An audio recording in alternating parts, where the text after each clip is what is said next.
Universitas Negeri Surabaya.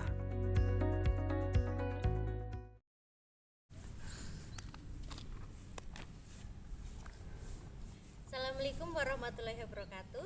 Saya Dini Widi Astria, mahasiswa PPG dalam jabatan kategori 2 GLPTK Universitas Negeri Surabaya dari instansi SMP Negeri 1 Karangpucung. Saya akan melaksanakan uji kinerja dengan materi membuat motif batik Cilacap. Selamat menyaksikan. Selamat pagi anak-anak. Pagi. Sebelum memulai pembelajaran, alangkah baiknya kita mengawali dengan berdoa. Silakan Mas Wais untuk disiapkan. Siap, gerak. Berdoa mulai.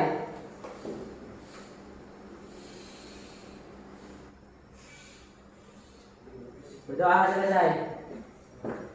Mari Bu Guru, memberi salam. Assalamualaikum warahmatullahi wabarakatuh. Waalaikumsalam warahmatullahi wabarakatuh. Ibu absen dulu kehadirannya ya. Atif, Ada. Aura, Ada. Bima, Ada. Seri, Davina, Ada. Deva, Ada. Faiz, Ada. Vika, Ada. Hafifah, ada Jenny, Ada. Lutfi, Ada. Marvel, Ada. Melati, Melati Mulia, Nadifa, Nalini, Rehan, Reski, Sekar, Siska, Oke, masuk semuanya ya? Semangat ya hari ini? Siapa yang semangat, Cok? Tepuk tangan dulu untuk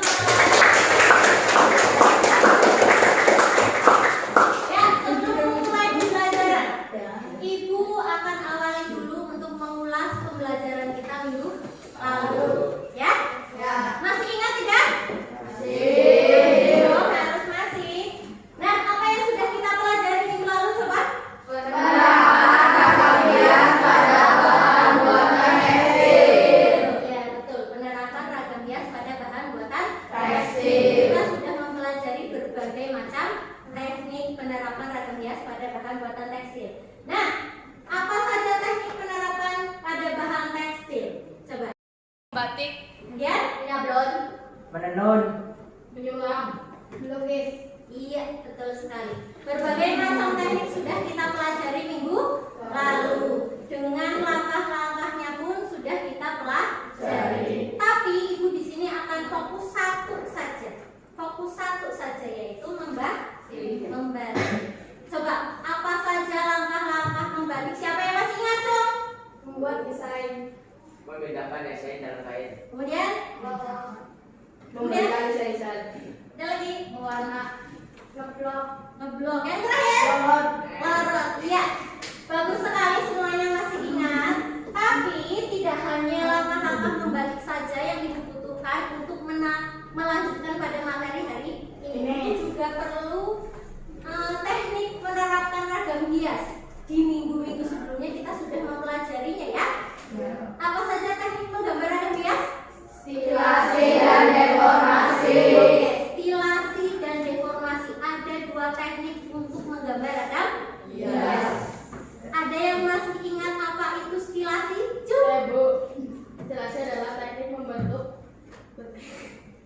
Adalah teknik membuat bentuk baru tanpa menghilangkan ciri-ciri aslinya. ya, betul.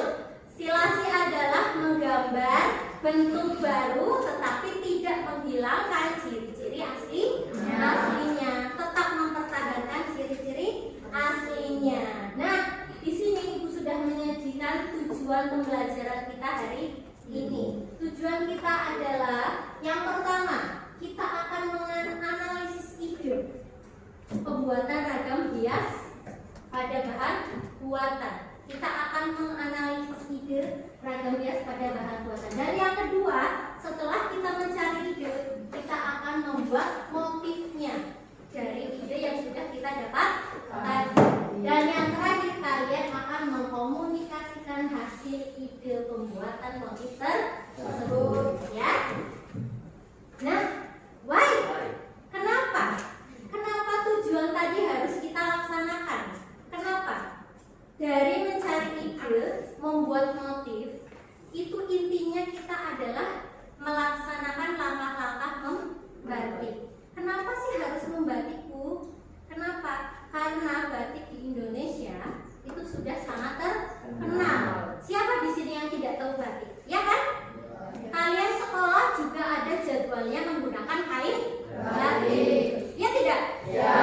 Bahkan yang kalian pakai sekarang adalah motif batik. Betul sekali. Sadari batik itu awalnya muncul di keraton, tidak boleh digunakan oleh masyarakat luar. Sampai masyarakat sendiri itu sekarang berlomba-lomba menciptakan batik. Bahkan batik sudah dipatenkan oleh UNESCO. UNESCO itu apa? UNESCO itu adalah lembaga yang mematenkan ciri khas di negara masing-masing. Batik itu sudah dipatenkan milik kita. Jangan sampai kita di sini yang memilikinya malah tidak menghargai, tidak mengerti sama sekali. Ya tidak? Ya kan? Nah, kita masuk ke masalah. Ada 2 gambar batik di sini ya. Di sini sama-sama batik. Motifnya juga hampir sama, garis-garis. Coba, ada yang tahu motif nomor 1 namanya apa? Lurik. Namanya apa? Lurik. Kalau yang nomor 2? Lurik kreasi. Iya kan? Benar kan? Coba. Dari mana kalian tahu yang nomor 1 itu namanya lurik? Dari mana? Karena sering dipakai guru. Kemudian ada lagi?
dari Jogja, Solo, bahkan dari Bali, semuanya memiliki Makna.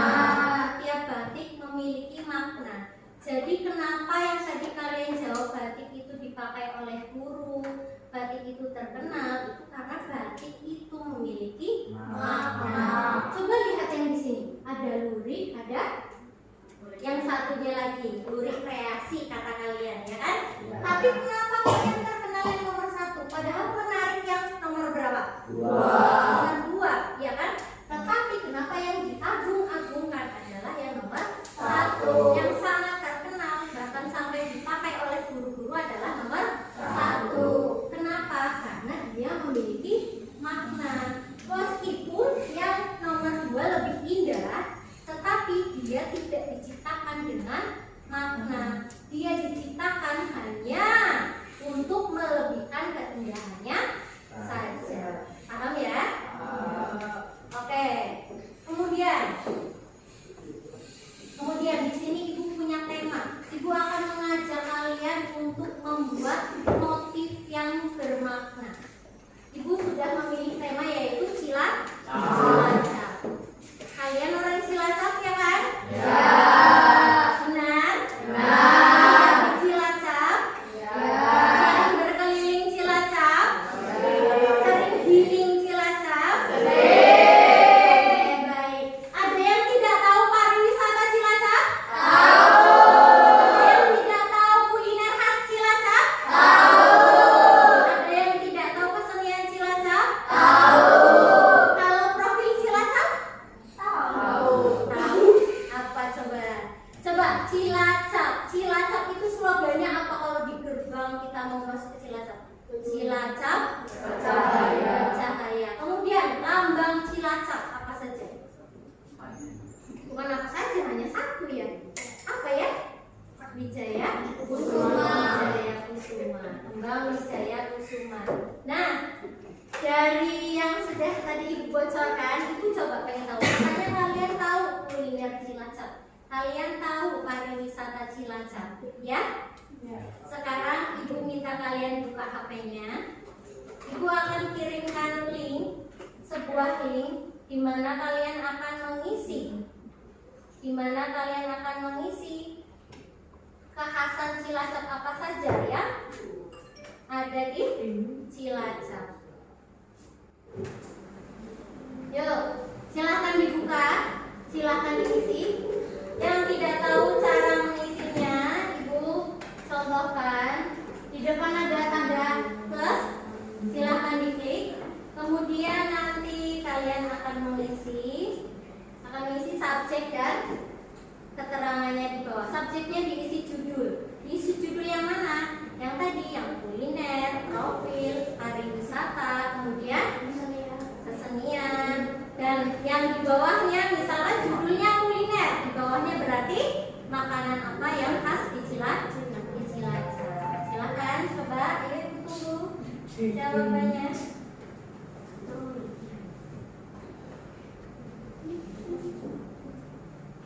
Sudah ada yang menjawab kesenian sintren. Kemudian ada yang jaran kepang, tari kuda lumping, mendoan, adat istiadat, sedekah bumi, dodol. Tadi, ayo.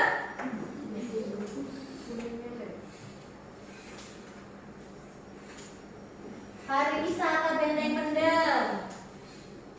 Yuk, yang katanya suka healing, yang katanya suka kuliner di Cilacap.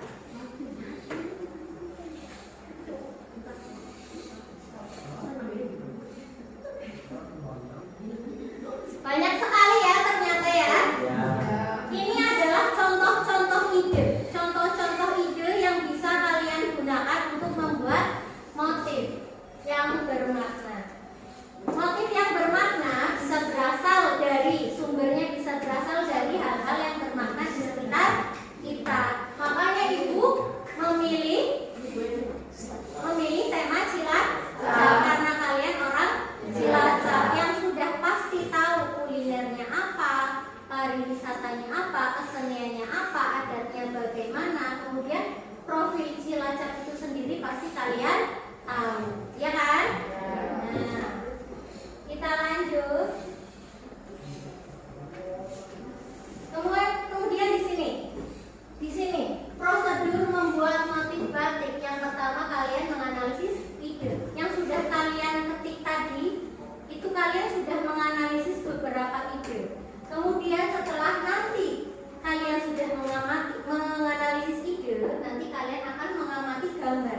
kalian bisa searching, mencari bahan ajar di internet. Gambar misalkan mendoan gambarnya bagaimana, benteng pendem gambarnya bagaimana, kemudian lanting gambarnya bagaimana, dodol bagaimana. Kalian bisa mencarinya di internet. Kemudian fase yang ketiga, tahap yang ketiga, kalian menggambar ragam hias seperti yang sudah kita pelajari minggu-minggu lalu, yaitu dengan cara stilasi, mengubah gambar yang sudah kalian cari dengan cara stilasi.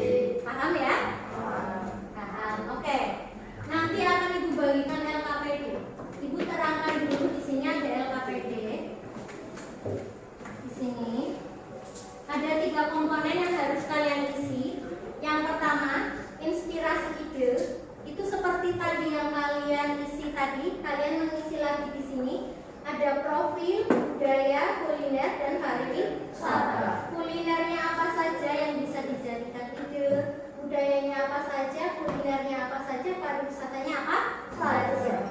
Ya, paham ya? Kemudian yang kedua, kalian akan menggambar motif. Kalian akan menggambar motif di sini. Di sini ada sumber idenya, misalkan apa? Misalkan apa sumber idenya? Kuliner. Kemudian di sini ada spesifikasi motif. Spesifikasi motifnya nanti misalkan mendoan. Mendoan spesifikasi motifnya apa? Daun bawang. Kalian menggambar daun bawang. Begitu ya? Paham ya? Ada yang bertanya bagaimana cara mengerjakannya? Bu, bagaimana cara menggambarnya bisa dicontohkan? Ya. Bagaimana cara menggambarnya akan Ibu contohkan di depan. Silahkan diperhatikan. Ibu matikan dulu LCD-nya. Ibu tutup dulu LCD-nya agar kalian fokus ke papan tulis. Nah, di sini Ibu mencontohkan satu kuliner yang paling terkenal di Cilacap, yang digoreng, dimakan pakai cabai. Apa namanya? Mendoan. Berarti sumber idenya adalah mendoan. Begitu ya? Sumber idenya adalah mendoan. Kemudian kalian nanti akan diarahkan untuk membuat spesifikasi. Spesifikasi yang pertama, Ibu tanya, mendoan terbuat dari apa? Bukan. Dari apa? Nah, spesifikasi motifnya adalah kedelai. Begitu? Ya. Kemudian mendoan itu kalau digoreng dicampur dengan apa? Tepung terigu. Tepung, oke. Tepung terigu. Kemudian ada ijo-ijo yang masuk, namanya apa?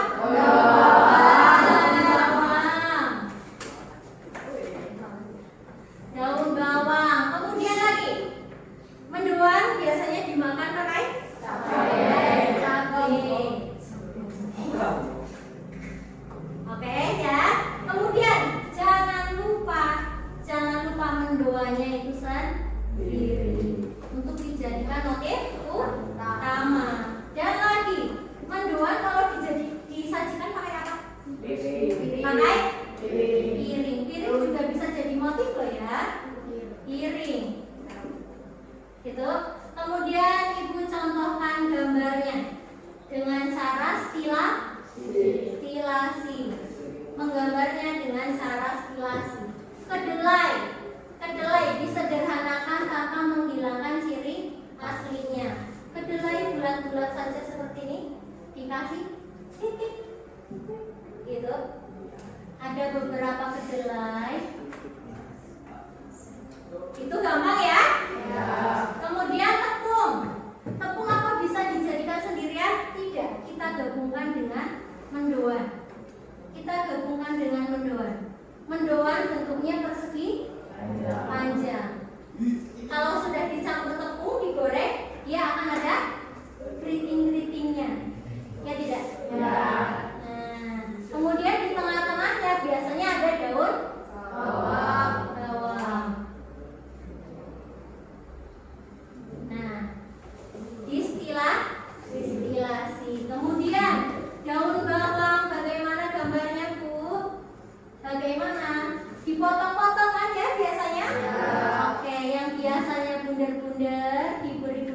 panjang, dipotong panjang-panjang. Gitu? Ya. Gampang kan? Gampang. Cabe ada cabe 1. Kurang Bu cabenya 2. Kurang lagi Bu cabenya 3. Cabenya 4. Gitu? Ya. Kemudian piring. Piring bentuknya apa? Bulat boleh. Kemudian kotak boleh.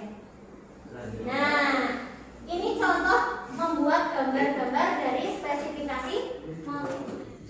Oke, paham dengan contoh yang di depan tadi? Sekarang tinggal kita mengerjakan LKPD. Nanti akan Ibu bagikan LKPD. Di LKPD tersebut kalian punya 3 misi. Yang pertama, kalian akan menganalisis ide seperti yang kita tadi contohkan. Kalian nanti mencari kuliner apa saja yang khas di Cilacap, kemudian pariwisata apa saja yang terkenal di Cilacap. Kemudian nanti kalian akan membuat motifnya dan polanya terutama, ya. Kemudian, nah di sini ada rencana proyek. Kita membuat gambar ini, menerapkan proyek ini tidak cukup hanya 1 kali pertemuan, tetapi butuh 2 kali pertemuan. Dan hari ini kita akan membuat kelompok nanti untuk pertemuan yang pertama. Kemudian kalian akan berdiskusi untuk menganalisis ide-ide motifnya. Kemudian kalian akan merancang motif dari ide-ide yang sudah kalian dapat. Kemudian membuat motifnya, dan yang terakhir kalian akan mempresentasikan hasilnya. Dan nanti di pertemuan kedua, karena kalian hari ini sudah membuat motif, minggu depan kalian akan Ibu ajak untuk menerapkan motif tersebut di dalam kain. Di awal Ibu sudah bilang bahwa ini adalah membuat batik. Tetapi di sekolah kita memang tidak ada alat batik. Tidak apa-apa, itu tidak menghalangi niat kita untuk membuat batik. Masih ada aplikasi digital yang bisa kita gunakan. Jadi kita akan menerapkan motif dengan cara digital. Begitu, paham ya? Sekarang silakan berkelompok dulu, nanti baru dibagikan LKPD.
proyek seperti kacang, kedelai, atau udang. Ya.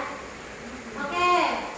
Bisa ditambahkan isen-isen proyek kacang atau udang. Ya, memang benar ini motifnya masih polosan ya. Belum ada isen-isen, belum ada isen-isennya. Kemudian motif yang kedua. Ini dari kelompok berapa? Dari kelompok 2 terinspirasi dari kuda lumping. Berarti ini apa ini? Ini gambar apa? Spesifikasi apa? Jaran kepang. Oke. Kemudian dari jaran kepang ada motif yang kedua. Apa ini? Oke. Dari dua motif jaran kepang atau kuda lumping atau ebek ini ada yang mau berpendapat? Angkat tangan. Saya Bu, motif kelapanya masih belum distilasi Bu. Kelapanya ya, motif kelapanya masih asli ya, belum distilasi, betul. Ya, bisa menjadi masukan ya kelompok 2. Ya. Untuk motif selanjutnya kita pamerkan motif siapakah ini? Kelompok berapa? Kelompok 1. Kelompok 1 terinspirasi dari apa?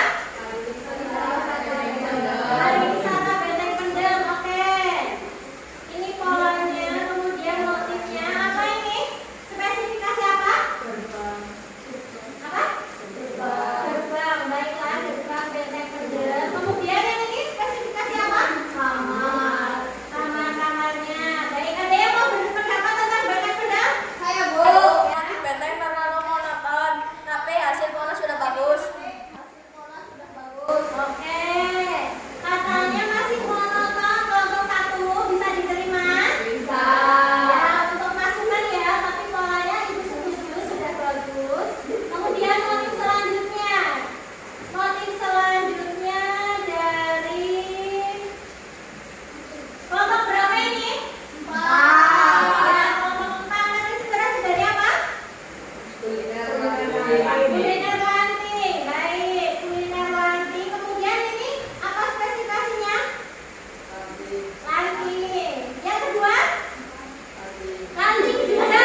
Doa itu saya